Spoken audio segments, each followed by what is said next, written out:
Jay. Welcome to Mvskoke Radio, your weekly source for tribal and community news, interesting guests and discussions, plus a local events calendar.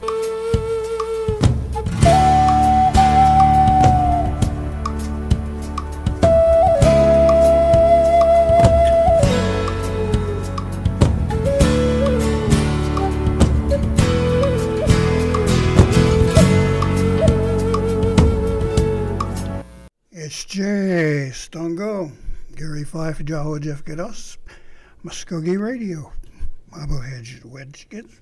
Welcome to our program on this chilly Okmulgee morning. It looks like fall and winter not too far away. Boy, I certainly got out my heavy coat here today. Well, let's share a couple things. First of all, we have to give 2,000 Mados to our colleague Jared Moore and his Livewire program on the web. He has generously helped us out here with a couple of pieces here. We're going to be talking about the boarding school history here. And in our second segment, we're going to be going to the fine arts and talking about an opera called Garantine Dean. So we've got a big thank you to him. Let's just shut me up and let's listen.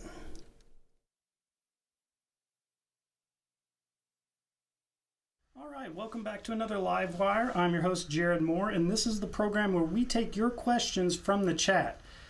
On today's program, we're going to be covering a boarding school project that's being done at the University of Tulsa, and our guests today are Dr. Laura Stevens. She is Chapman Professor of English and Department Chairperson at the University of Tulsa. We have Dr. Sarah Beam, Applied Assistant Professor of English at the University of Tulsa, and Midge Dillinger. She's Oral Historian with the MCN Historic and Cultural Preservation Department. So thanks for joining me today, guys. Appreciate it. Thank you for having us. So I'm going to start with you, Dr. Stevens.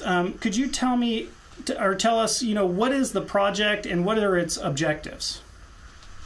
Okay. The project is to research, learn about, and honor the young women and girls who attended the Presbyterian School for Indian Girls. This was a native boarding school that was founded in the 1880s, and it was absorbed later into Kendall College, moved to Tulsa, and then became the University of Tulsa. Some of the records of the school are in the papers of Alice Robertson, the school's founder, housed in the University of Tulsa's special collections. So the first stage of our research focuses on those papers. Okay, and what type of information is in this research that you guys have already compiled?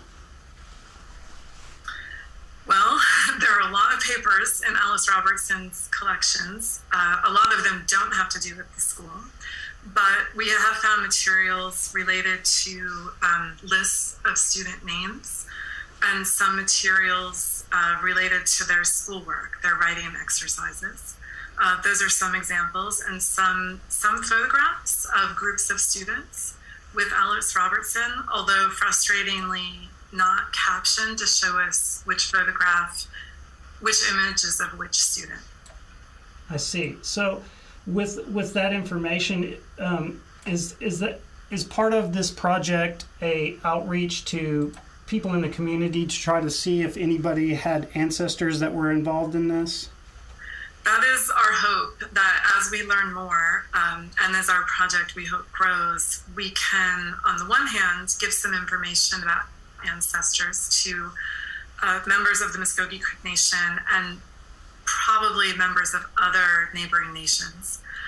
And then also our hope is that we can perhaps learn more about these students, these alumni, from descendants. So I'm going to jump over to you now, Midge. How is this affiliated with the Creek Nation? Is the Creek Nation lending resources? Is this a cooperative thing? Or could you give me a little details about that? Sure. This is very much so a collaborative project between the Mvskoke Creek Nation Historic and Cultural Preservation Department and this research team that has been put together at the University of Tulsa. I was first introduced to the project back in the, the summer of 2020. Dr. Stevens and I had a conversation. She told me about the project. I thought it sounded amazing. And I have been functioning as both a liaison, I guess you would say, between the two parties. And then I've also become involved with the research itself. I see. So speaking of that research, what has been done so far research-wise? Could you guys kind of, or I don't know, maybe Dr. Beam could handle this one. Like, who's gotten involved, and how long have you guys been researching this subject? Well, it has been just over 2 years at this point.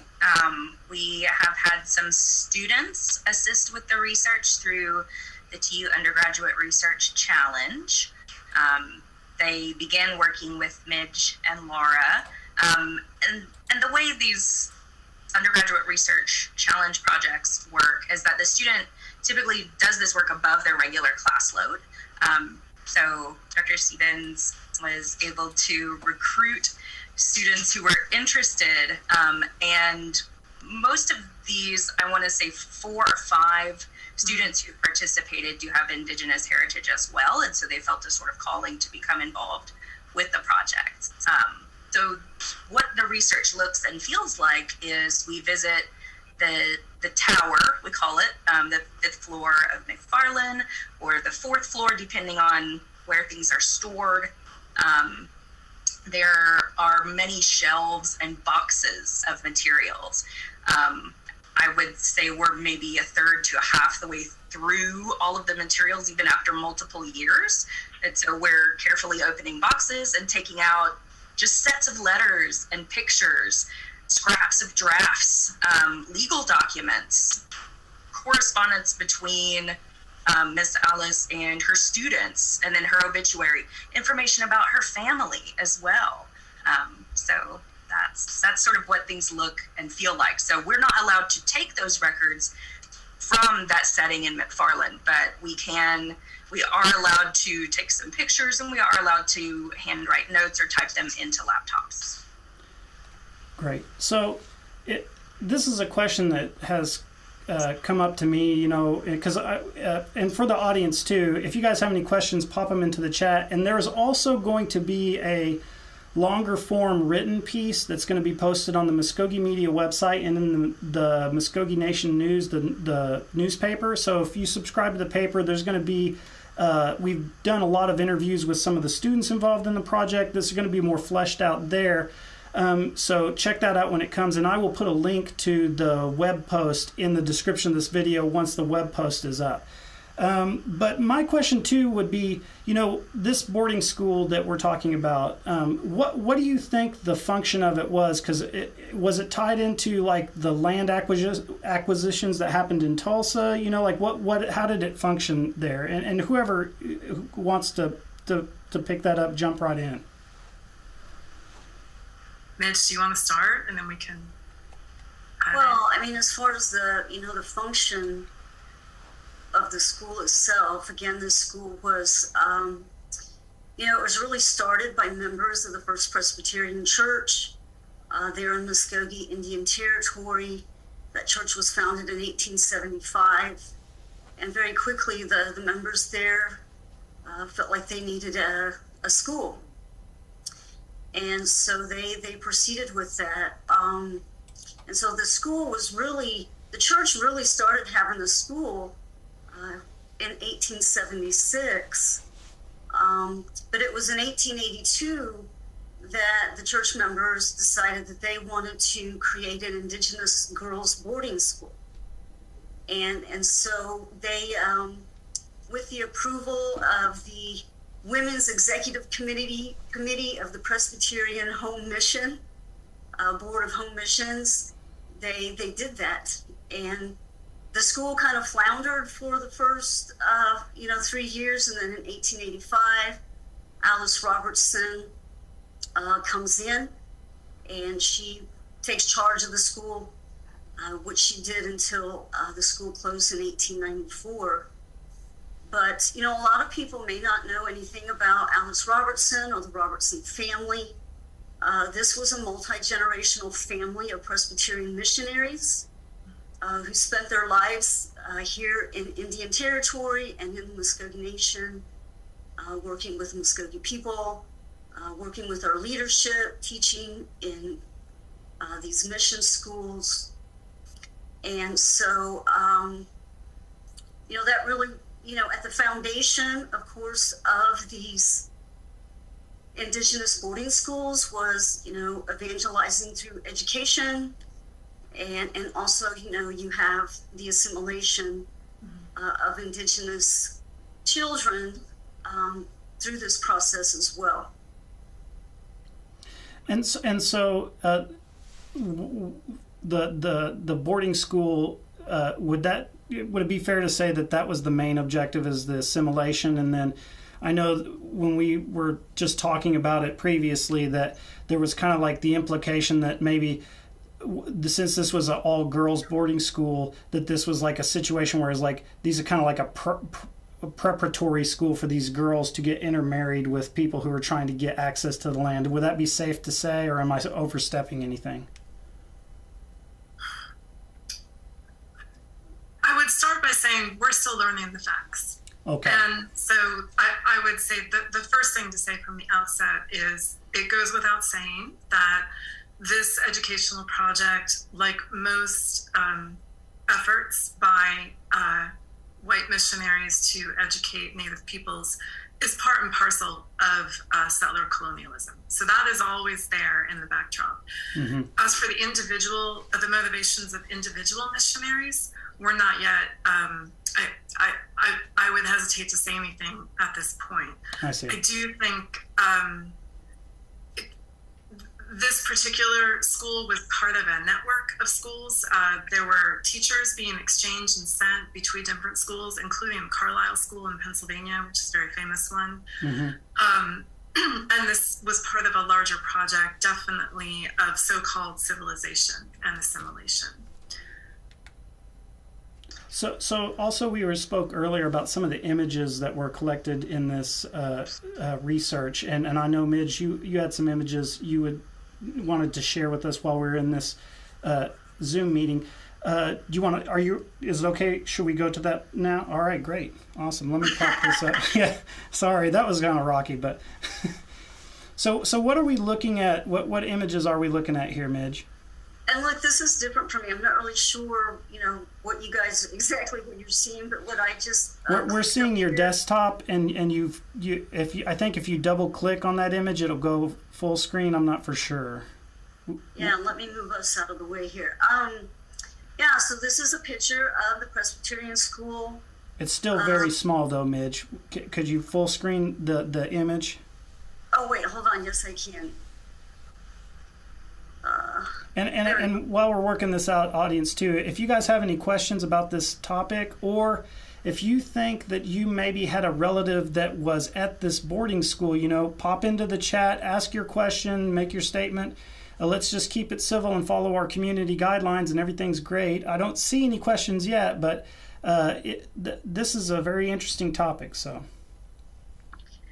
Okay, so this first picture is the same picture that I have in my background. It's still small though.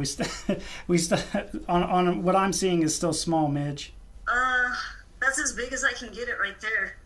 Like it's filling my screen. Maybe you need to drag it to a separate part of your desktop or something, or because what I'm seeing right now is your browser with all of the images in the browser. Oh, you're seeing that? Yeah. Let me come back out. So what? Well, look, I can talk about. Can you see the picture behind me? Yes, we can. that might be. Right, it's the same picture. This picture was taken in 1888, and so Alice Robertson would have been at the school for about 3 years at this point. And what you see in this picture is I'll kind of lean over because right in the middle is the church itself, the small building. You can see the steeple. a little bit there. And then on each side of the church are the two dormitories. To the left side, and I'm going to say the White House, that's Stoddard Hall. I believe that was built in 1887. And on the other side is the Minerva House. And those were both dormitories for the girls. I see. So this picture is again from 1888. Maybe I've got some of these pictures. Hold on, maybe it'd be better if I do it like this. So let me try to do this different. So while we're trying to work out the technical difficulties with the pictures, what's the future for this project? I know we had spoken that there going to be a website where you guys are going to try to get public comment? We should fairly soon have a pretty basic website up within the University of Tulsa's website. And so we'll just start with a basic information page. My dream is that we can have little thumbnail biographies of many of the alumni. And my hope is in the future we can cross-reference what we learned from the Robertson papers with other government archives and private archives. For example, we've been going through the Indian Pioneers papers, which was a Works Progress Administration vast collection of oral histories. And we've already found some cool stuff there, the cross-reference. I see.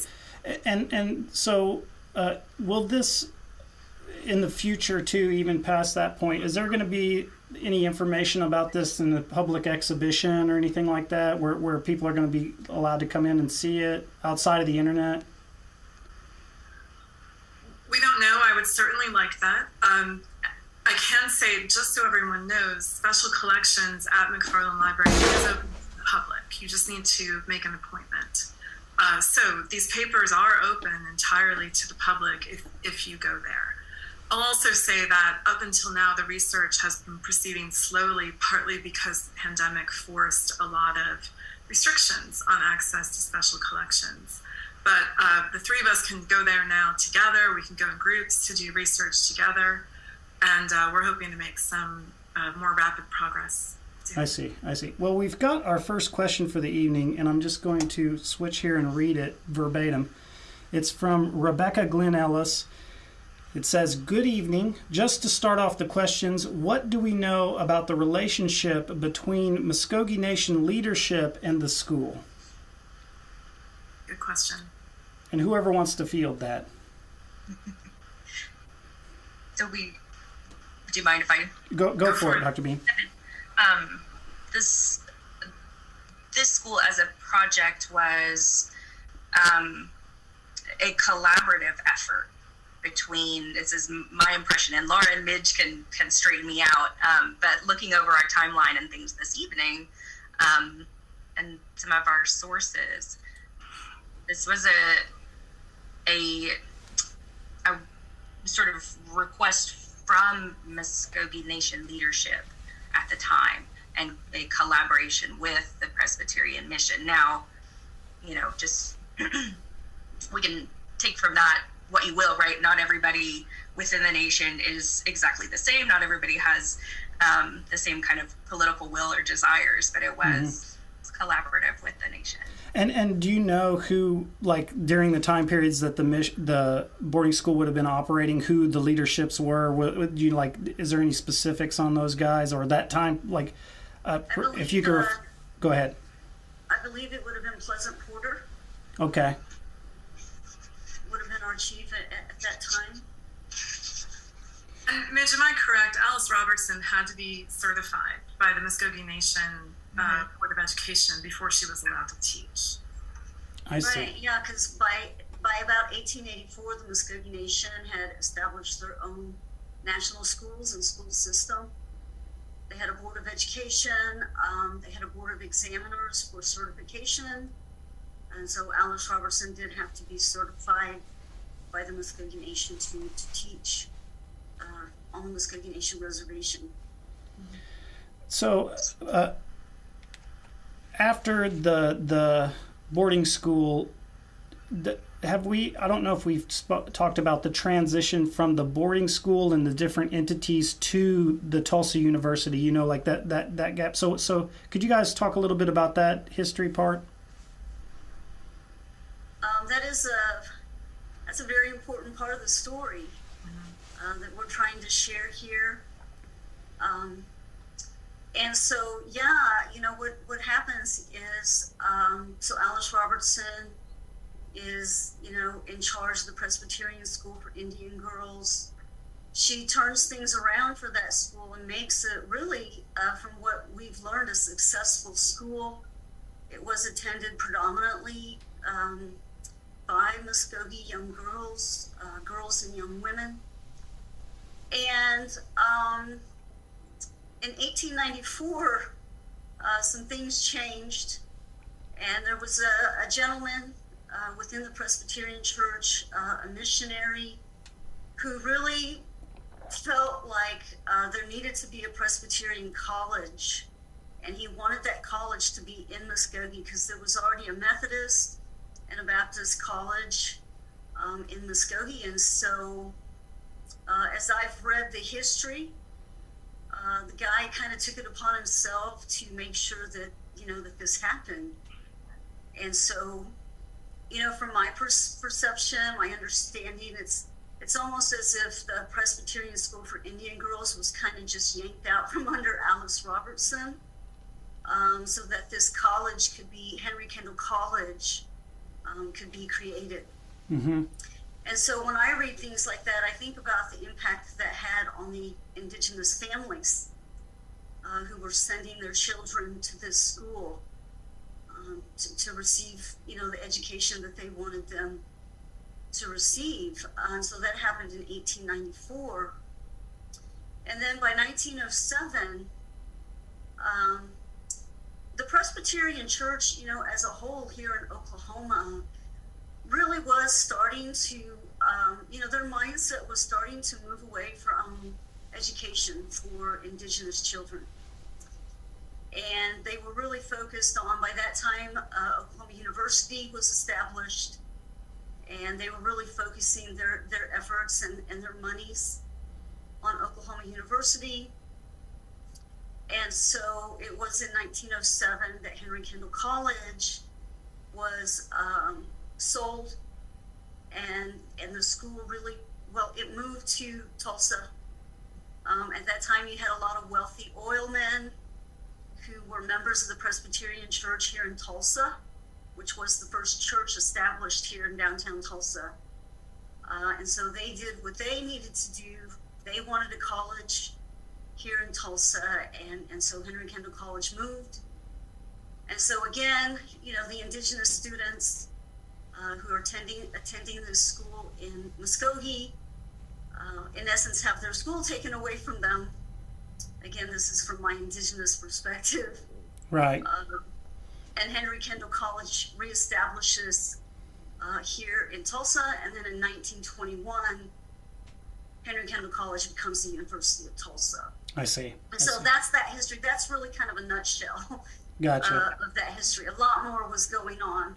Yeah, obviously. Well, I mean, there sounds like a lot of, you know, possible intrigue. But we've had our second question tonight. I'm going to read it. It's from Alyssa Myrick, and forgive me if I mispronounce that.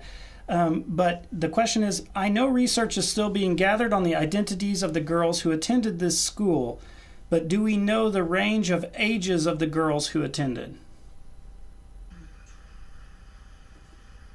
And again, whoever wants to field that question, Dr. Stevens or Dr. Beam or Midge. Well, so we know that when Kendall College was established, there was a whole range from kindergarten through higher education, through what we consider, I guess, 13th through 17th grade today. I don't know yet the ages of the original students in the Presbyterian school. We're still finding that out. I see. Well, we're getting close but to... You can see from the photographs, you can get a little glimpse of the range. I mean, right. If you look at the photograph behind Midge, they range quite a bit. I see. So I just wanted to mention that we are getting close to the allotted time for the program, and I know you guys wanted to mention some of the students that give shout outs to anybody that worked on the project that couldn't be here today. So I was going to give you guys some time to do that, and mention anything that maybe we haven't covered yet before we wrap up. And whoever wants to, Miss Dr. Beam, if you wanted to. Sure, I can mention a few. I know most recently we worked with Lizzie Bailey, Nevin Subramanian, and I'm gonna blank. Lexi Tafoya, yes. And they, the 6 of us together wrote a publication that we can perhaps send to you. You can share in the YouTube link or with the video. Oh yeah, for sure. Awesome. Interested in reading that, sort of a more full version, the description and reflection on the project. Yeah, I think that would be great. And also want to tell the audience too, interviews with those students are going to be, portions of those interviews are going to be in the written article that's in the newspaper and on the web too. So we talked to them too. So, well, thanks so much for coming in today, guys. And I personally have high hopes for the project. I hope you guys get a lot of outreach from the community and get people saying, hey, we think our great-great-grandmother was involved in this,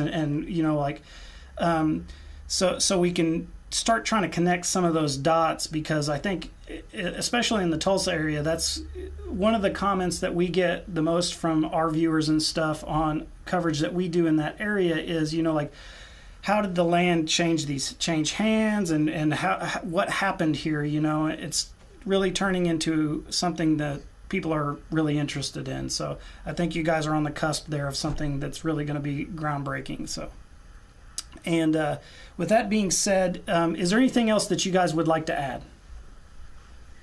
I just want to emphasize that our ultimate goal is to honor these women and restore them to the center of the university's history and Oklahoma history.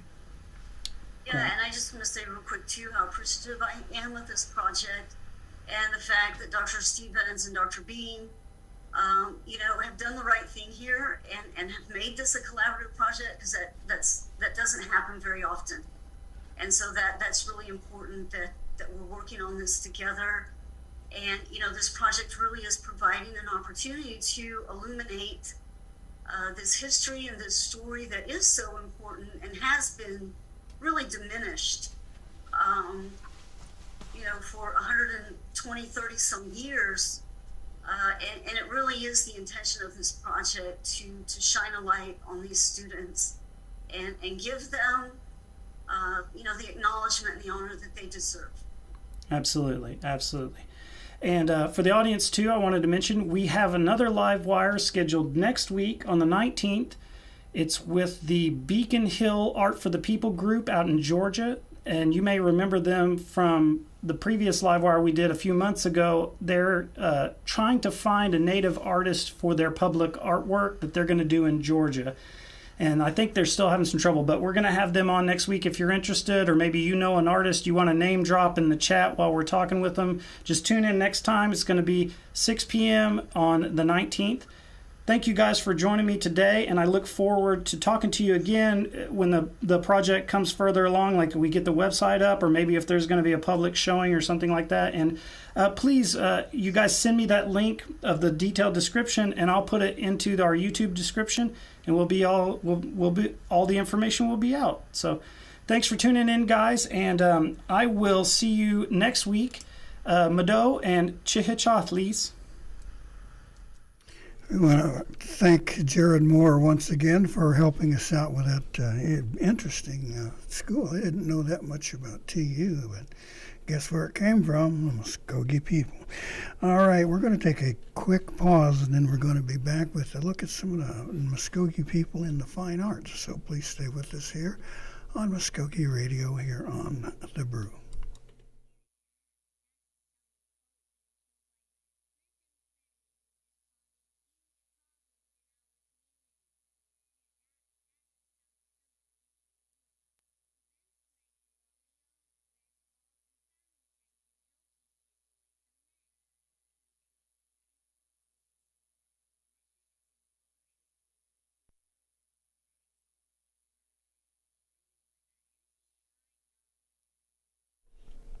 Now, Jared Moore has been quite busy in the past couple of weeks here and covering all kinds of subject matter and things of importance and interest to Mvskoke people. And we're going to share a piece that he did with some folks on an opera called, I believe, Geraldine, and find out how they've participated to make that happen. And once again, 2,000 Meadows to Jared Moore.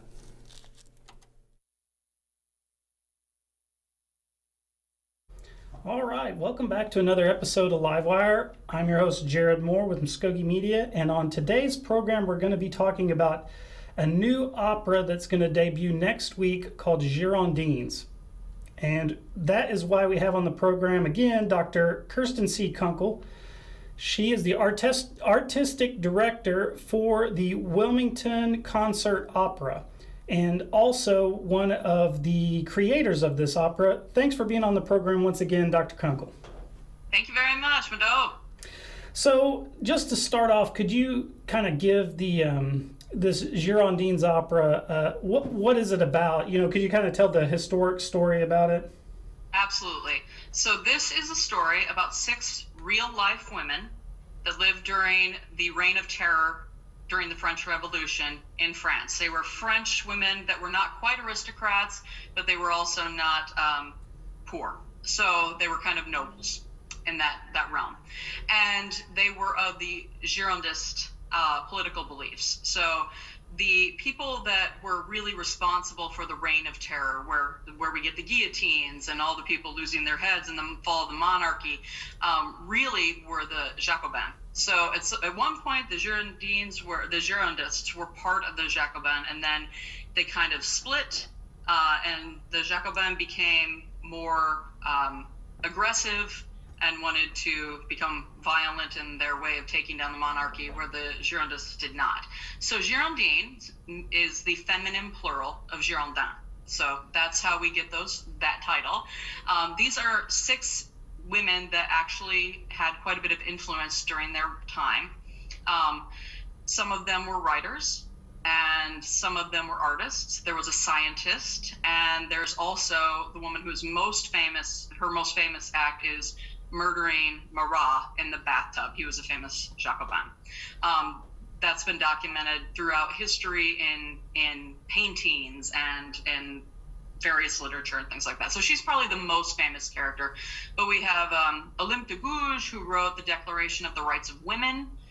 We have Marianne Pierrette Pauls Lavoisier, who is considered the mother of modern chemistry. We have Elisabeth Vigée-Lebrun, who was the portraitist of Marie Antoinette. We have Madame Roland and Madame de Staël, who were both writers. And then we also have, I'm trying to remember the last one off the top of my head, because they're all in there. But I think I might have covered them all. I think I may have covered them all. But I think I forgot Charlotte. But yeah, so they all have these very important historical backgrounds. And it's all true, except for a slight twist of fiction where I make them all friends. I see. They actually have a meeting of their minds. They have these meetings where they get together and discuss politics and things that are important to them. But they also support each other all the way through the opera. So it's not a spoiler, but because it actually happened, but 3 of them were guillotined during the Reign of Terror and 3 lived. So it's about talking about their legacy. Yeah, and these are like very important French historical figures, you know. So the process of the creation of this opera, could you walk me through? Because I know you had a collaborator on this, correct? And yes. Because in the press release information you sent me, it said that you wrote the libretto. Yes. Is that correct? So yeah. Yeah, if so you the could. libretto is the text. So I wrote the story. I conceived of the story and wrote all of the text. And then I had a composer. Her name's Sarah Van Sciver, and she is California-based. And she had actually reached out to me earlier to say, she knew I had written another libretto and said, if you were interested in ever writing something else, I would love to set it. And that just means put the notes to the words, you know, write the music. And I said, well, let's do it. It was during the pandemic, and where are we going? We're not going anywhere. Let's write an opera, you know? Yeah. And and here we are now premiering it. So it's really exciting. Yeah, we've been working remotely this whole time, and we just started rehearsals yesterday. Everybody got their music ahead of time and actually was able to give feedback. We have 2 full casts. So there are 6 roles for women only, and there's no men in this opera. And they are double cast. So 12 women get roles. A lot of times in opera, you have 1 or 2 women for a cast of many, many men. And this is part of our attempt to kind of change that and create a legacy for women in opera, as well as bringing out the legacy of these historical figures who, most of whom are not really remembered today. They're important in what they did, but only if you really study French history or feminism, things like that, would you actually know their names. So Right. They're very, very important for what they did, but lost in the grand scheme of history. Yeah, and it sounds like the process of writing this too involved a lot of research. Is this like a subject that you are already pretty familiar with, or is it something where you had to dive in and really read about things? I had to dive in big time. I took French in high school. I had been to France. I knew about the French Revolution. I knew the Marseillaise, the French national anthem. I've sung in French, but I did not know these people other than Charlotte Corday. That was the only person I knew. Everybody else was new to me, and I had gotten this list from Sarah of possible topics she wanted to write about, because I had asked her, I was like, what interests you? What is exciting for you? And she gave me this enormous list, and I chose none of them. But it sent me down this, rabbit hole of the internet to say what else is out there, and one thing led to another, and I just started finding these names and followed that French Revolution thread and found all of these amazing women. I did not pick all the women I found. I picked 6 because I thought 6 is manageable. I can tell all of their stories. They each have a chance to be featured, and I can tie them together that way. So every woman in the show has a solo. One has a trio, but she's the featured person in the trio. And then almost all of them are in multiple ensembles as well, where multiple people sing. So is the opera in French, or is it in English, or what? It is very much in English. Okay. Sarah and I are both Americans. We are writing this in American English for American audiences. Obviously, if other people want to hear it, of course, that's highly encouraged. The only words that are in French are the actual French names and French terms. Right. So we are actually pronouncing it Charlotte instead of Charlotte. Gotcha. And then like the sans-culotte, that things like that are actual French terms, those will come up. Jacobin, Girondin, that kind of thing. But everything else is going to be in English. And the nice thing is that Sarah has a style that kind of is somewhat more popular in style, even though she's classically trained. So it's very highly accessible music. It's music that I think people will like and probably leave humming the tunes, even though it's not easy music to sing, if that makes sense. Right, absolutely. Yeah. Well, and let's talk a little bit about the performance. Where is it going to be performed, and what are the tickets going to cost, that type of a thing? Sure. So it is going to be performed at Presbyterian Church of the Covenant in Wilmington, Delaware. We will have a live stream of the final performance on Sunday, the 23rd. It is free. Everything is free, and people can just show up. If you are East Coast based and you can come, we would love to have you here. That's part of our mission as Wilmington Concert Opera. We want to offer free or affordable tickets because we believe opera is for everyone. I realize a lot of people are scared about opera. I realize that because I'm from Midwest Ohio. That's not something everybody in Ohio listens to either. Right. Certainly not in Oklahoma either. Right. So, we want to reach people because this is what we love, and we want people to, have the chance to experience it and maybe grow to love it too, or at least expose their children to it and have that option of hearing something different. Right. And this specifically is, a very historic piece. We're hoping a lot of students come out to see this because it's very educational. We're having a lecture on the 22nd, which is our Saturday night performance. And so if anyone wants to follow Wilmington Concert Opera on social media, you will find out everything there. If you go to our website, it's just www.wilmingtonconcertopera.com. You can subscribe to our our newsletter, and you will get all that information. But yeah, it's next Friday, Saturday, and Sunday, October 21st to 23rd. And then we'll also be doing a recording of this too. Awesome. And the live stream, is that going to be on the Wilmington Opera website?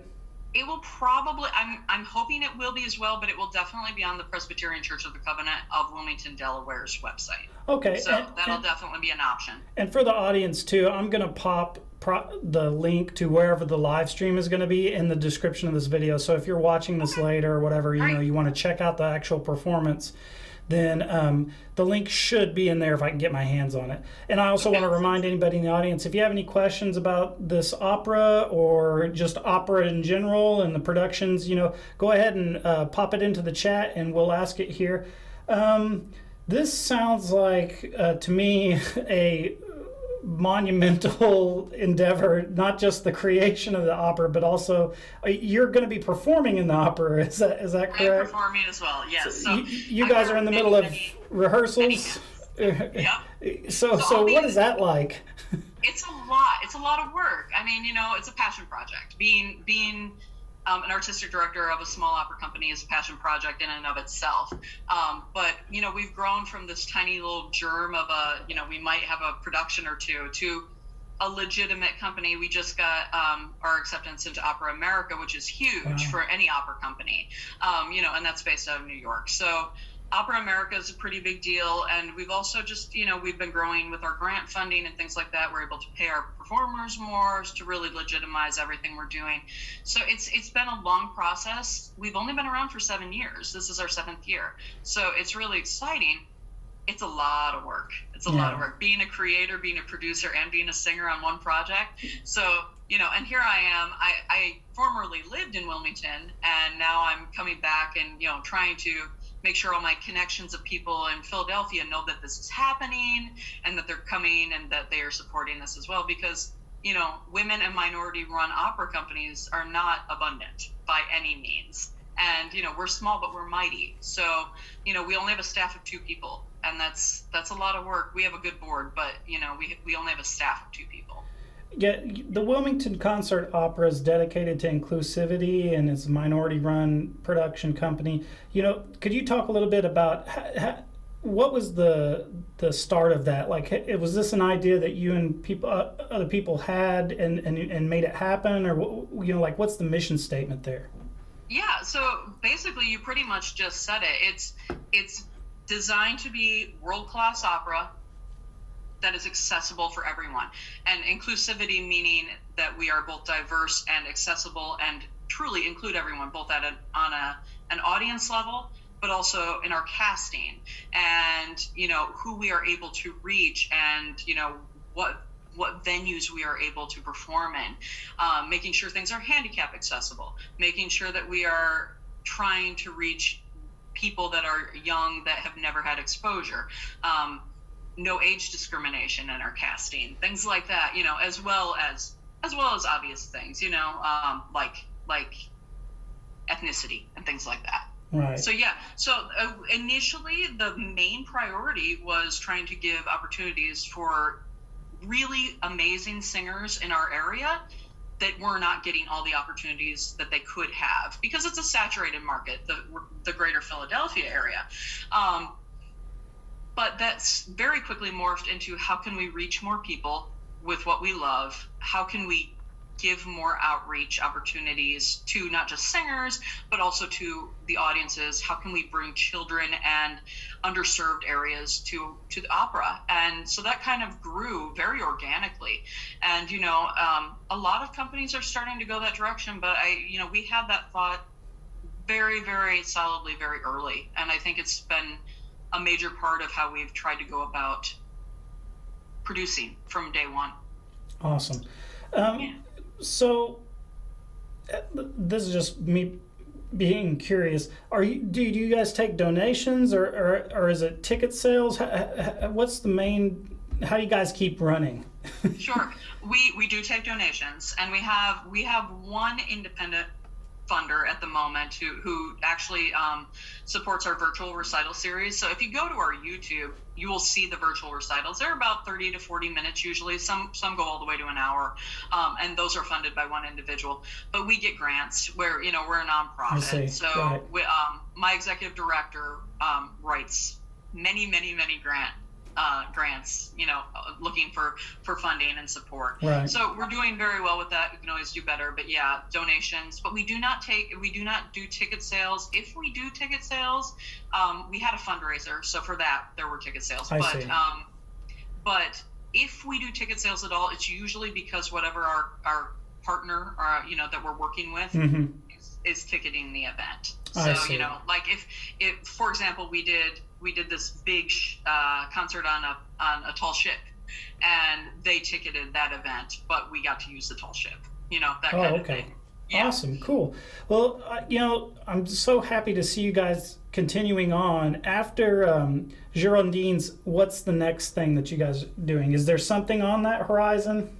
There are things on the horizon. So we're actually going to go back to the plan, and this hasn't been officially announced. So anyone seeing this is new material, but it has been agreed upon. So we are going to go back to the plan to do what we were going to do when the pandemic hit. So we had a gala and an opera planned, and for the gala, it's a showcase basically.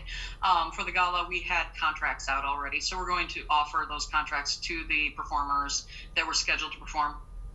I don't know, 3 years ago, 2-3 years ago now. Right. And if they still want them, we're going to honor those. So that's the plan, and then we'll have our full opera about this time next year. So yeah, and that'll be a more traditional standard rep piece. Awesome. Well, I'm not seeing any questions in the chat, and we're about at the halfway point. Do you have any shout outs to anybody that you'd like to say thank you to or anything like that in relation to this project? Oh, so many.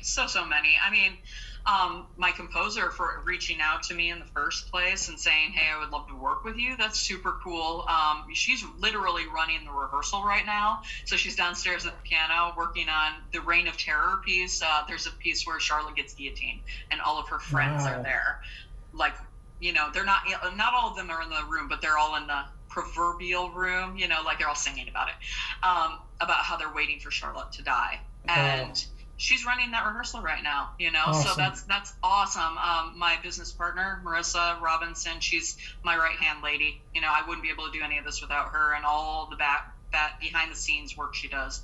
My husband, who did our programs, does our posters. I can't do formatting to save my life, but he can. So he's been awesome. We have a beautiful photographer. Her name's Julie Smith. She's been a singer with us. So if you guys go on any of our website or social media, you'll see those pictures. I just put up another one a little bit ago, and they're like Vanity Fair type pictures. They look like they should be in like early 2000s Vanity Fairs, and they're just Awesome. stunning. Yeah. And our board, on the native end, I give so much thanks to Jared Tate, who is always one of my biggest supporters. He's the person I always bounce ideas off of, and he gives me the encouragement to say, it's okay, you can break the rules, it's all right. Right. Right. Yeah.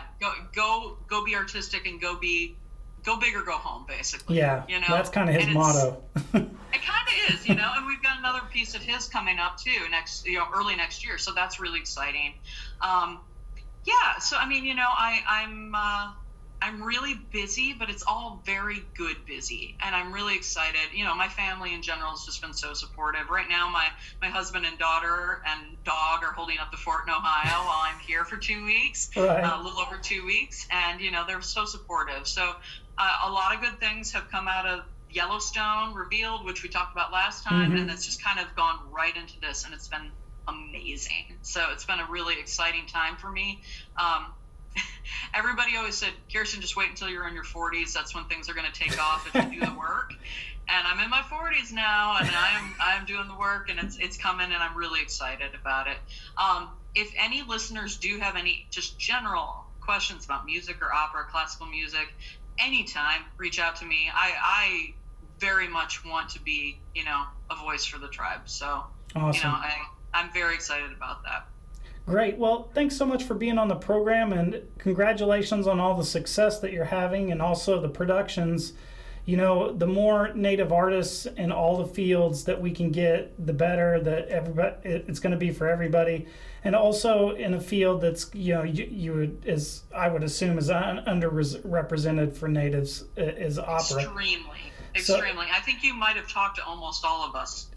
yeah, on that previous live stream. As far as classical Native singers, there aren't a lot of us, and you know, if I can be somebody that encourages anybody to get out there and just try it, that's such a blessing for me. You know, yeah.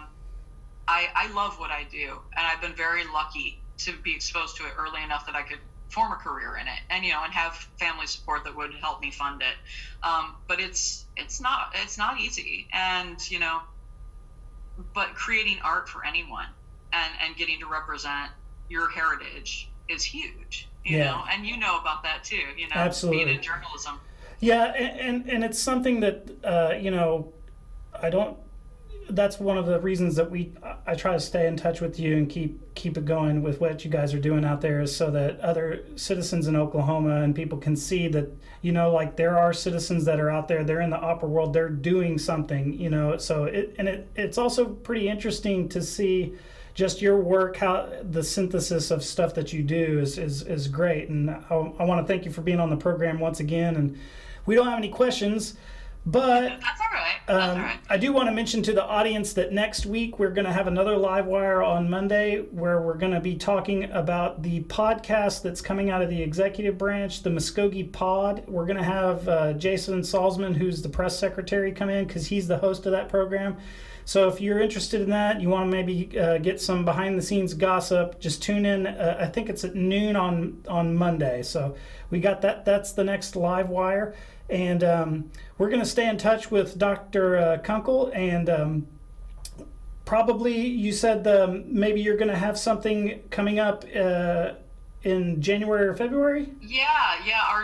My next big project is going to be Jared Tate's Chickasaw opera. So, you know, awesome. I'll be playing the elder in that, and I actually thanked him for that. He's like, you know, I don't want you to think I think you're old, and I said, no, well, you know, I'm 42, you know, so that's old to some people. But I said, no, you thinking of me as the elder is an honor.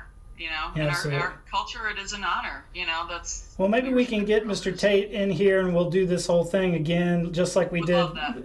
I think it's been almost a year and a half ago that we did, or might have even been longer. The first one we did. It was about that. Yeah, it was like probably August, I think, last year, something like that. Yeah. Awesome. But it's exciting. It'll be good, and he's doing a lot of good stuff. You know, he just got into the Chickasaw Hall of Fame and all that too. So he's doing really wonderful things, and you know, we just started trying to get our voices heard and, you know, represent as best as we can. So, you know, I just put out a video yesterday for Indigenous Peoples Day of the U.S. premiere of a duet by Métis composer Ian Kusan that Kate Morton and I did out at Yellowstone. So, like, we're doing stuff. We're doing it. And it's taking time, but we're making our voices heard. Yeah. And it's really exciting. Awesome. You know, and I feel like people are slowly listening. Yeah. Well, and even if you don't get immediate response, that, you know, it's the pebble that falls in the water, it's the ripples coming off that make the impact. So, but thanks for being on the program, and we're right about at wrap time, and I don't see any questions. So we'll be in touch, and to the audience, we'll see you again on Monday. And is there anything you'd like to add before we wrap, Dr. Kunkel? Just a big old Mado. I'm so grateful, and I'm just enjoying this moment because I know how special all of this is, and I can't wait to see where things are in a year and 2 and 3, maybe even, you know, 10 years from now. Where are we? And I hope that I can give more back, and I really hope that is what I can bring to the table. So I'm excited. I hope I can start making even more contacts with the Mvskoke people, and just, you know, delivering what they might want to hear too. Awesome. Well, Mado to you, and to the audience, we'll see you later. Chihich, please.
You've been listening to Mvskoke Radio.